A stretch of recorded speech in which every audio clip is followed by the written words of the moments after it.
अब हम बात करेंगे एवरेज ऑफ कंसेक्यूटिव टर्म्स के बारे में, यानी कि लगातार संख्याओं का औसत आप किस तरीके से फाइंड आउट कर सकते हैं। सबसे पहले आपको समझ में आ जाना चाहिए कि क्रमागत संख्या या कंसेक्यूटिव टर्म्स होती क्या है। वो सारी टर्म या वो सारी सीरीज जिनमें डिफरेंस हमेशा कॉमन रहे, डिफरेंस कभी बदलेगा। अब इसमें कंसेक्यूटिव इवन टर्म्स या कंसेक्यूटिव ओड टर्म्स भी आ जाती हैं। जैसे इवन टर्म की कोई सीरीज ले लेते हैं, लगातार संख्याओं की सीरीज, लगातार सम संख्याएं 2, 4, 6, 8 और 10, इनका एवरेज आपको किस तरीके से फाइंड आउट करना है। या लगातार विषम संख्याओं की कोई सीरीज ले लेते हैं, जैसे 1, 3, 5, 7 और 9, इनका एवरेज आप कैसे फाइंड आउट करेंगे। या 5, 10, 15, 20, 25, कैसे आप एवरेज निकालेंगे। 4, 8, 12। तो आपने 4 एग्जाम्पल आपको यहाँ पर दिखाई दे रहे हैं, जिसमें से जो पहला एग्जाम्पल है वो है लगातार सम संख्याओं का, जो दूसरा एग्जाम्पल है कंसेक्यूटिव ओड टर्म्स का है लगातार विषम संख्याओं का, जो तीसरा एग्जाम्पल है 5, 10, 15, 20, 25, यहाँ पर जो गैप है वो हमेशा 5, 5 का है। तो ये भी कंसेक्यूटिव टर्म्स है, कंसेक्यूटिव सीरीज है। बेसिकली जो कंसेक्यूटिव टर्म्स की सीरीज होती है उनको अरिथमेटिक प्रोग्रेशन भी कहते हैं, समानांतर श्रेणी भी कहते हैं। और समानांतर श्रेणी अगर कभी सवाल में आ जाए या अरिथमेटिक प्रोग्रेशन सवाल में आ जाए तो किस तरीके से आप उसका एवरेज फाइंड आउट करेंगे, वही मैं आपको यहाँ पे बता रहा हूँ। तो देखिए, जब कभी इस तरीके की कोई सीरीज आपके सामने आ जाए जिनमें गैप हमेशा कांस्टेंट रहे, गैप ना बदले, तो आपको ध्यान देना है कि जो एवरेज होगा वो हमेशा मिड टर्म होगा, यानी कि जो एवरेज इनका निकलेगा वो जो भी मिड टर्म होगी वो ही एवरेज होगा। मिड टर्म को ही क्या कहेंगे, एवरेज कहेंगे। तो जैसे यहां पर मिड टर्म कितनी है, 6, तो एवरेज कितना हुआ, 6। आप वैसे भी फाइंड आउट कर सकते हैं, अगर चेक करना चाहते हैं तो आपने एवरेज के बारे में ये तो पढ़ लिया डेफिनेशन में उसकी, कि sum divided by number, sum of observation divided by number. तो यहाँ की अगर मैं बात करूं 2, 4, 6, 8, 10, तो इनके सम की अगर बात करें तो देखो 6, 6, 12, 20, 30, और 30 बटे नंबर कितने, 1, 2, 3, 4, 5, तो 30 बटे 5 यानी कि एवरेज कितना मिलेगा, 6 ही मिलेगा। जैसे इस सीरीज की बात करूं तो ये है कंसेक्यूटिव ओड नंबर्स, तो यहां पर भी मिड टर्म देख लीजिए आप, मिड टर्म कितनी है, 5, तो इसका एवरेज भी 5 है। जैसे मैं इस सीरीज की बात करूं तो यहां पर भी गैप क्योंकि कांस्टेंट है, 5, 5, 5 का अंतर है, तो कंसेक्यूटिव टर्म है, अरिथमेटिक प्रोग्रेशन है, एपी है, तो एवरेज यहां पर भी कितना होगा, 15। एवरेज यहां पर भी कितना होगा, 15। जैसे मैं इस सीरीज की बात करूं तो यहां पर थोड़ा सा आपको सोचना पड़ेगा। सोचना इसलिए पड़ेगा क्योंकि ऊपर के जो 3 उदाहरण आपने देखे उनमें तो आपने आसानी से मिड टर्म को फाइंड आउट कर लिया है। जैसे यहाँ पर मिड टर्म निकल गई क्योंकि 5 नंबर है, यहाँ भी 5, वहां भी 5, लेकिन यहाँ पर 4 नंबर है। जब कभी नंबर ऑफ टर्म्स इवन आ जाती हैं तो मिड टर्म निकालना थोड़ा कठिन होता है। तो यहाँ पर आप ये देखें कि भाई 4, 8, 12 और 16, टोटल 4 नंबर है। अगर आप 2 नंबर इधर से छोड़ दें और 2 नंबर इधर से छोड़ दें तो बीच में कोई नंबर ही नहीं बचता सीरीज का। तो आपको ध्यान ये देना है, 2 उधर से छोड़ दिए, 2 इधर से छोड़ दिए, तो यहाँ बीच में कुछ ना कुछ होगा जरूर, यानी कि 8 और 12 के बिल्कुल जो बीच में आता है वो है 10। तो इस सीरीज का जो एवरेज है, यानी कि इस डेटा का जो एवरेज है, वो एवरेज कितना है, 10। भाई मिड टर्म क्या है, 10, जो बीच में बैठा हुआ है, हालांकि सीरीज का नंबर नहीं है लेकिन एवरेज कितना है, 10 है। तो आपको ये बात समझनी है, मोटी सी ये बात याद रखनी है कि भाई एवरेज ऑफ कंसेक्यूटिव टर्म्स जो होगा वो हमेशा मिड टर्म होगी। आप मिड टर्म पे नजरें गड़ाओ और वही आपका एवरेज है, खत्म है बात, ठीक है। दूसरी बात, अगर कभी आप इस बात को भूल जाते हैं तो आपको एक और बात याद रखनी है कि एवरेज अगर आप निकाल रहे हैं तो एवरेज आप कंसेक्यूटिव टर्म्स का, अरिथमेटिक प्रोग्रेशन का, समांतर श्रेणी का दूसरे तरीके से भी निकाल सकते हैं कि भाई first term plus last term divided by 2, पहला पद प्लस आखिरी पद और उसको 2 से भाग कर देना, एवरेज निकल जाएगा। जैसे मैं इसकी बात करूं तो पहला पद 2 है और लास्ट पद कितना है, 10, तो 2 + 10, यानी कि अगर मैं यहां की बात करूं तो 2 + 10 डिवाइडेड बाय 2, एवरेज कितना, 6। अगर मैं इस सीरीज की बात करूं तो 1 + 9 डिवाइडेड बाय 2, तो एवरेज कितना, 5। अगर मैं इस सीरीज की बात करूं 5 + 25 डिवाइडेड बाय 2, एवरेज कितना, 15। अगर मैं इस सीरीज की बात करूं 4 + 16, 4 + 16 डिवाइडेड बाय 2, तो एवरेज कितना, 10। तो आपको सिर्फ यही बात दिमाग में रखनी है कि भैया जब कभी बात करेंगे हम कंसेक्यूटिव टर्म्स के एवरेज की, तो जो भी मिड टर्म है वही एवरेज है। अब इस पे कैसे कैसे सवाल, अच्छा पहले मैं बात करूं कि भाई ये आया कहां से, कि first plus last divided by 2, तो इसके बारे में थोड़ा सा डिस्कशन कर लेते हैं।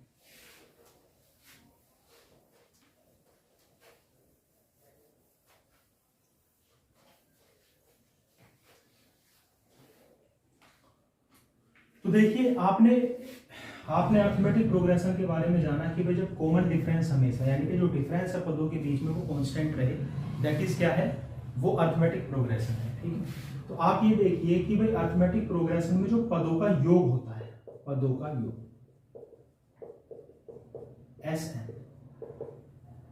Sn का मतलब है n पदों का योग, तो ये होता है पदों की संख्या n डिवाइडेड बाय 2, 2 गुना पहला पद n-1 इंटू, जहां पर a कितना, a क्या है, ये फर्स्ट टर्म है, n क्या है, नंबर ऑफ टर्म्स, पदों की संख्या है, और d क्या है भाई, ये है कॉमन डिफरेंस, सार्व, और Sn पदों का योग है। तो इसमें थोड़ा सा चेंज अगर आप करें तो Sn डिवाइडेड बाय n, इस n को नीचे ले गए तो ये आ गया 1/2, इसको अलग अलग लिख लेते हैं, a plus n-1 into t। तो आप देखेंगे भाई Sn यानी कि पदों का योग बटे पदों की संख्या, यही तो एवरेज है, यही एवरेज है, यही एवरेज की परिभाषा है। और अगर मैं इसकी बात करूं a plus n-1 into D, तो ये फॉर्मूला होता है लास्ट टर्म का, जिसे L से रिप्रेजेंट करते हैं। तो एवरेज बराबर क्या निकल के आया भाई, तो a प्लस L बटे d, जो मैं अभी आपको बता रहा था 2 मिनट पहले।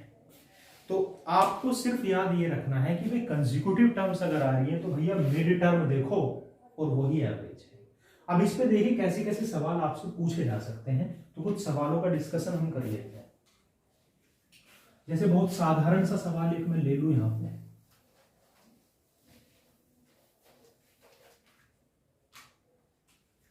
और सवाल है question number first, the average of 7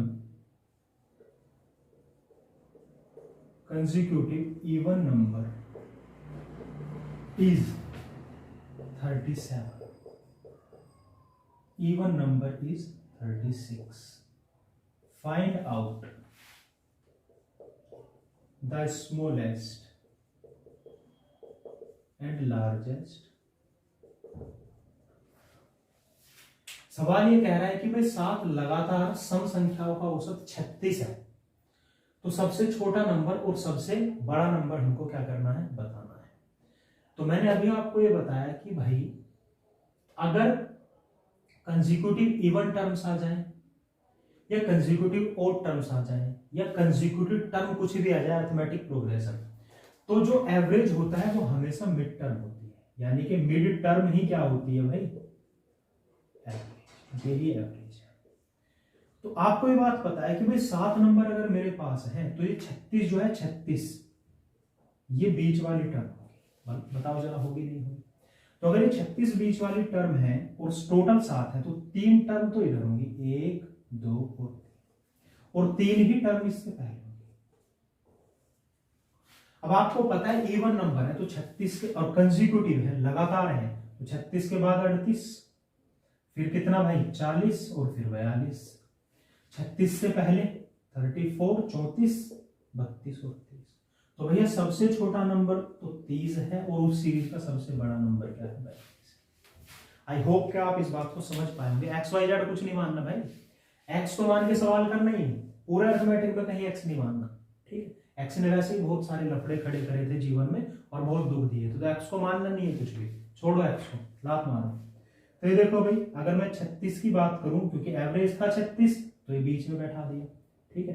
x मान के आप सवाल कर दे, 3-4 लाइन आपको लिखनी पड़ती, भाई माना पहला पद एक्स है, पहली इवन संख्या एक्स है, फिर 2 का सम में gap x+2, x+4, x+6, x+, ऐसे ऐसे मानते, सबको जोड़ के फिर 7 से भाग कर रहे होते, 36 के बराबर रखते और वहां से x की वैल्यू निकल रही होती। तो अगर इतने लंबे अप्रोच से सवाल करना है तो फिर ये बेवकूफी वाली बात है, जब मैंने आपको एक बार ये बात बता दी कि भाई कंसेक्यूटिव टर्म्स है तो एवरेज मिड टर्म है, खत्म, सवाल खत्म। ठीक है, तो आप ये देखो भाई, ये 36 तो ये कर लिया हमने। अब जैसे अगले सवाल की मैं बात करूं, एक और उदाहरण के तौर पे एक सवाल ले लेते हैं। जैसे इसके बाद में कुछ पेपर में आए हुए सवाल कराऊंगा, इस पे एक सवाल पेपर में आया था, वो भी डिस्कस करेंगे अभी। Question number 2, the average of 5 consecutive odd number is 90. Find out largest number. Find out largest. तो आप कहेंगे 5 लगातार विषम संख्याओं का औसत 19 है। भाई इतनी बात ही पकड़नी है, तो 19 बीच में बैठा हुआ है और 5 नंबर की सीरीज है, तो 2 नंबर तो इससे इधर है और 2 नंबर इससे पहले। तो देखो 19 से अगला 21 और फिर 23, 19 से पहले 17 और फिर खत्म सवाल। तो लार्जेस्ट नंबर क्या है भाई 23। कुछ सोचना ही नहीं, ज्यादा विचार ही नहीं करना, एक ही बात दिमाग में रखनी है। ठीक है, इससे आगे चलते हैं, एक सवाल और डिस्कस करते हैं, उसके बाद एक और सवाल करेंगे और उसके बाद जो पेपर में सवाल आपसे पूछा गया था उसको करेंगे। देखो भाई question number 3, the average of 6 consecutive even number is 83. Find out the largest and smallest. यह आपसे कह रहा है कि भाई 6 लगातार सम संख्याएं हैं जिनका औसत 83 है, सबसे बड़ा और सबसे छोटा नंबर बताइए। तो आप ये देखेंगे कि भाई जब 6 लगातार सम संख्याएं हैं तो एवरेज कहीं बीच में बैठा होगा। ठीक है, बैठा होगा नहीं। अब अगर मैं बात करूं, हमारे पास टोटल नंबर है 6, 1 2 3 4 5 ये टोटल 6 नंबर। अब अगर मैं 83 को बीच में बैठा हूं तो आप ये देखेंगे सीरीज का नंबर नहीं बन सकता। क्यों? क्योंकि सीरीज का कोई भी नंबर बीच वाली टर्म यहां बन ही नहीं सकती, क्योंकि अगर आप इसको बीच वाली टर्म मान रहे तो नहीं मान सकते, क्योंकि इससे पहले 2 है और उसके बाद 3 है।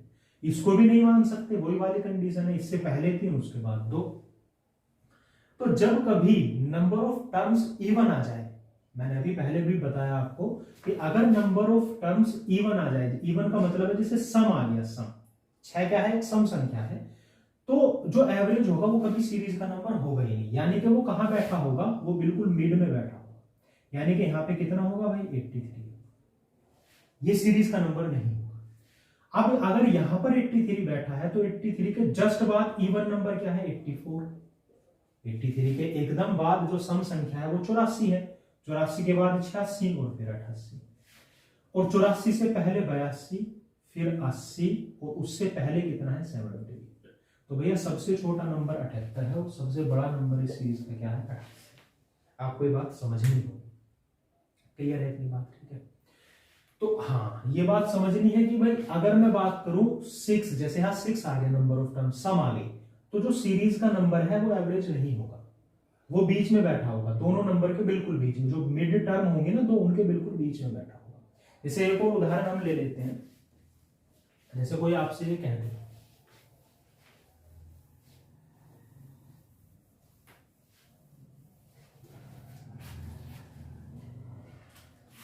क्वेश्चन नंबर 4, और सवाल है हमारा the average of 9 consecutive odd number is 77. Find out the difference of largest and smallest. ठीक है भाई, डिफरेंस बताना लार्जेस्ट और स्मॉलेस्ट नंबर का। तो आपको ये बात समझ में आ जानी चाहिए कि एवरेज 77 वो ओड नंबर की सीरीज और टोटल 9 नंबर है, ये बीच में बैठा है, 4 नंबर इधर है, 1 2 3 4, और 4 ही नंबर इससे पहले, 1 2 3 4। बात आई समझ में नहीं? तो ये 77 है। 77 से बाद में, 77 के जस्ट बाद जो ओड नंबर होगा वो होगा 79, और इसके जस्ट बाद कितना होगा भाई, 81, 83 और 80। इससे पहले 75, 73, 71 और 60। तो आपसे उसने पूछा लार्जेस्ट और स्मॉलेस्ट के बीच का डिफरेंस। तो आप ये देखो भाई, लार्जेस्ट 85 और स्मॉलेस्ट 69, तो अंतर कितने का पड़ गया भाई, अंतर कितने का पड़ गया, 16 का। तो आपको ये बात समझ में आ जानी चाहिए। अब देखो यहाँ पर एक इंपॉर्टेंट बात जो मैं बताना चाह रहा था, जिसके लिए मैंने आपको ये सवाल लिखवाया है, वो बात मैं आपको ये बताना चाह रहा था कि जब कभी ऐसा सवाल आ जाए और आपसे पहले और आखिरी पद के बीच में अंतर पूछा जाए, तो आपको ये सब करने की जरूरत नहीं। आप क्या करेंगे, देखिए उसके लिए आप एक बात समझिए। जैसे मान लो कोई भी सीरीज है जिसमें 2 पद है, तो 2 अगर पद है तो गैप कितने हैं यहाँ पे, 1। गैप कितना है, अगर नंबर ऑफ टर्म्स 3 हो जाए तो गैप कितने हो जाएंगे भाई, तो आप कहेंगे जी गैप हो गए यहाँ पे 3, सॉरी नंबर ऑफ टर्म्स अगर 3 है तो गैप कितने हो गए, 2। अगर मैं बात करूं नंबर ऑफ टर्म्स हमारे पास 4 हो जाए तो गैप कितने हो जाएंगे। तो यहां पे आप अपनी ऑब्जर्वेशन के थ्रू एक बात ये समझ पा रहे हैं कि अगर मैं बात कर रहा हूं नंबर ऑफ टर्म्स की, तो गैप उससे हमेशा 1 कम है। जैसे यहां नंबर ऑफ टर्म्स 2 थी तो गैप 1, यहां नंबर ऑफ टर्म्स 3 तो गैप 2, यहां नंबर ऑफ टर्म्स 4 तो गैप कितने, 3। ठीक है, अब आप ये बात समझ गए कि यहां पर नंबर ऑफ टर्म्स कितनी है, 9 है। तो भैया इस सवाल में गैप कितने होंगे, 9 - 1 बराबर 8 गैप बनेंगे यहां पूरी सीरीज में। देख लो चाहे 1 2 3 4 5 6 7, 1 2 3 4 5 6 7, कितने गैप बन रहे हैं, 8 गैप बन रहे हैं। तो अब आपको ये बात पता है कि भाई इवन नंबर की सीरीज हो चाहे ओड नंबर की सीरीज हो, एक गैप 2 के बराबर होता है। यानी कि देख लो 69 2 का 71, 2 का गैप होगा। तो अगर एक गैप 2 के बराबर, तो भैया 8 गैप कितने के बराबर, 16 के। और ये 8 गैप कितने के बराबर, 16 के। तो अब कभी अगर ऐसा सवाल आए कि मान लो वो आपसे कह दे कि भाई मेरे पास 101 नंबर हैं और लगातार सम संख्याएं हैं, तो पहली और आखिरी के बीच का अंतर बताइए। तो आपको ये बात पता चल गया कि अगर नंबर ऑफ टर्म्स 101 है तो गैप उसमें 100 बनेंगे, और एक गैप 2 के बराबर होगा, तो 100 गुना 2 यानी कि पहले और आखिरी के बीच में जो अंतर बनेगा वो कितने का बनेगा, 200 का बनेगा। आपको ये बात समझ में आ जानी चाहिए। आई होप कि आप इस बात को समझ भी गए होंगे। ठीक है, अब देखिए इसी पे आधारित एक सवाल पेपर में आपसे पूछा गया था, उस सवाल को मैं यहाँ पर लिख रहा हूं। सवाल क्या था,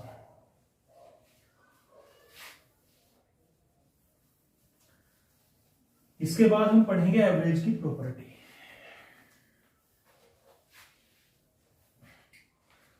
देखो भाई सवाल था हमारा,